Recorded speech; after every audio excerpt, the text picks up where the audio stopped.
bila ada oposisi, maka selalu ada pandangan perspektif berbeda yang membuat masyarakat bisa menilai. Karena itu oposisi itu penting dan sama-sama terhormat. Sayangnya tidak semua orang tahan untuk berada menjadi oposisi. Oke? Seperti sampaikan Pak Prabowo tidak tahan untuk menjadi oposisi. Apa yang terjadi?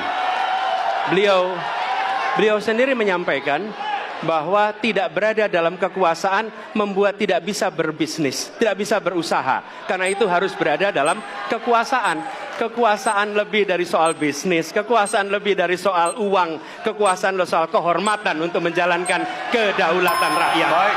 Sekarang ini membawa perubahan dan istilahnya belum ada kepastian apakah Bapak akan tetap menjadi oposisi dan seperti apa, itu bagaimana sih Pak kepastian? Kalau ternyata hasilnya berubah gimana?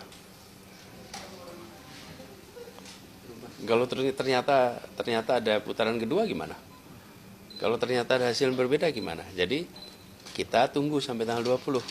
Baru kemudian nanti kita akan sampaikan. Tapi saya berpesan tadi, benar. Bahwa di dalam proses pemilu itu akan ada selalu yang menang berada di pemerintahan, yang tidak berada di luar pemerintahan. Saya pegang prinsip itu aja. Prinsip yang dipegang. Bila menang berada di dalam pemerintahan, bila tidak menang maka berada di luar pemerintahan, dan dua-duanya sama-sama penting. Saya pernah katakan bukan di debat pertama, saya bilang bahwa jangan sampai kita tidak tahan berada di posisi oposisi.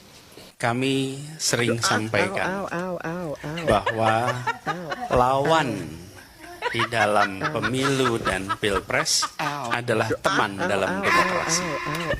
Kami membedakan antara lawan dengan musuh. Kalau musuh saling menghabisi, kalau lawan saling menguatkan. Dan kita semua adalah anak-anak bangsa yang sedang berjuang bersama-sama untuk memajukan, menghadirkan perubahan, menghadirkan keadilan, menghadirkan kesejahteraan. Itu semua yang kita kerjakan. Jadi ketika proses kampanye, ketika proses pemilu, memang posisinya posisi lawan. Tapi sesungguhnya kita adalah teman dalam demokrasi.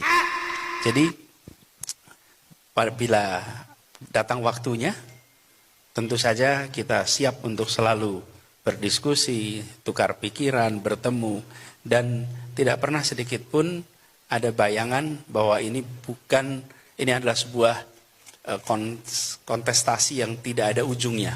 Anda ini berbahaya sekali. Anda memecah belah umat.